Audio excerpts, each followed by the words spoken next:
নবম দশম শ্রেণীর 2.1-এর কিছু গুরুত্বপূর্ণ চিহ্ন, যেই চিহ্নগুলো মনে রাখলে অঙ্ক খুব সহজেই পারা যাবে। এই চিহ্নটার নাম হচ্ছে সার্বিক সেট, এটার নাম হচ্ছে সংযোগ সেট। দেখতে সার্বিক সেটের মতোই, কিন্তু এটা একটু অন্যরকম। সংযোগ সেট এটাকে ইউনিয়নও বলা যায়, আবার কাপও বলা যায়। কিন্তু সবচেয়ে বড় বিষয় হচ্ছে এই চিহ্নটা থাকলে আমাদের এটা মনে রাখতে হবে এটার কাজ কি। এটার কাজ হচ্ছে সব নিতে হবে। আমাদের বাংলা এই কথাটা মনে রাখবো যে এই চিহ্নটা থাকলে এটার কি কাজ, সব নিতে হবে। এইটার বিপরীত হচ্ছে এটার নাম হচ্ছে ছেদ সেট বা ইন্টারসেকশন, বা এটাকে ক্যাপ বলা যায়, টুপি। এটা যেমন কাপের মতো, এটা হচ্ছে ক্যাপের মতো। আর এই চিহ্নটার কাজ হচ্ছে যা মিলে তা নিতে হবে।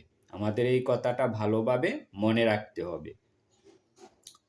তারপর হচ্ছে এটা হচ্ছে ফাঁকা সেট। এটা নর্মালি তেমন কাজ নাই, কিন্তু এটা আমরা চিহ্নটা বসানো লাগে।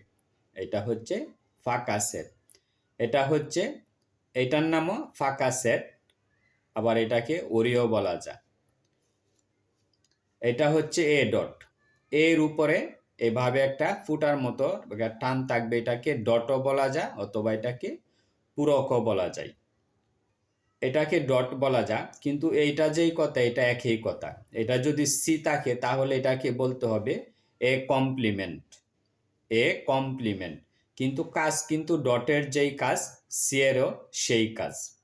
কিন্তু দুইটা চিহ্ন দুই রকম, কিন্তু অঙ্ক করার সময় আমরা একই রকম ভাবে অঙ্ক করতে হবে।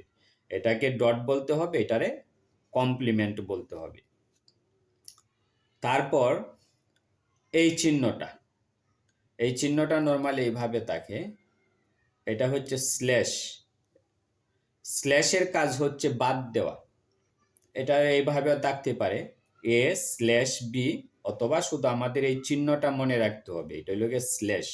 স্ল্যাশ মানে কি, বাদ দেওয়া। আমাদের এটার কাজ মনে রাখতে হবে, স্ল্যাশের কাজ হচ্ছে বাদ দেওয়া।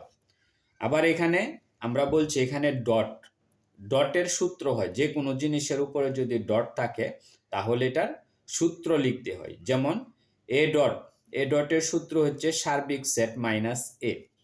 নর্মালি সার্বিক সেট তখনই কাজে লাগে। এ ডটের সূত্র সার্বিক সেট মাইনাস এ।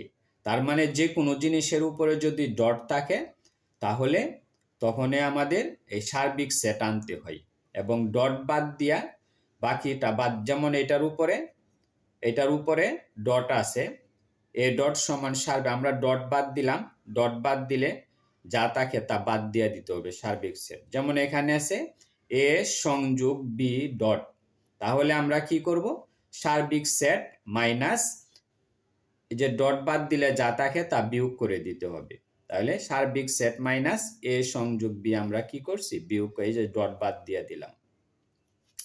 এখানে আছে সি কমপ্লিমেন্ট, মানে ডটেই। তাহলে এ ডটের সময় যেমন হয়েছে সার্বিক সেট মাইনাস এ, সি কমপ্লিমেন্টের এ কমপ্লিমেন্টের সময়ও কি হবে, সার্বিক সেট মাইনাস এ। তার মানে ডট যেই কথা, কমপ্লিমেন্ট একই কথা। তারপর হচ্ছে যেমন এটা যেমন বলছি এ ডট সমান সার্বিক সেট মাইনাস এ, আবার এ সংযোগ বি ডট সমান সার্বিক সেট মাইনাস এ সংযোগ বি। তাহলে এখানে সি কমপ্লিমেন্ট সমান সার্বিক সেট মাইনাস এ, আবার এ ছেদক বি কমপ্লিমেন্ট সমান সার্বিক সেট মাইনাস এ ছেদক বি।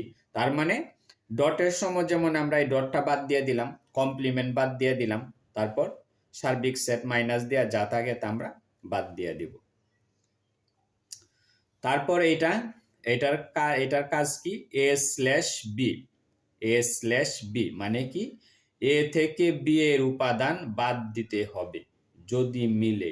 তার মানে এর মধ্যে যে উপাদানগুলি থাকবে এইগুলা, তার মানে হচ্ছে বি এর উপাদানগুলো এ থেকে বাদ দিতে হবে।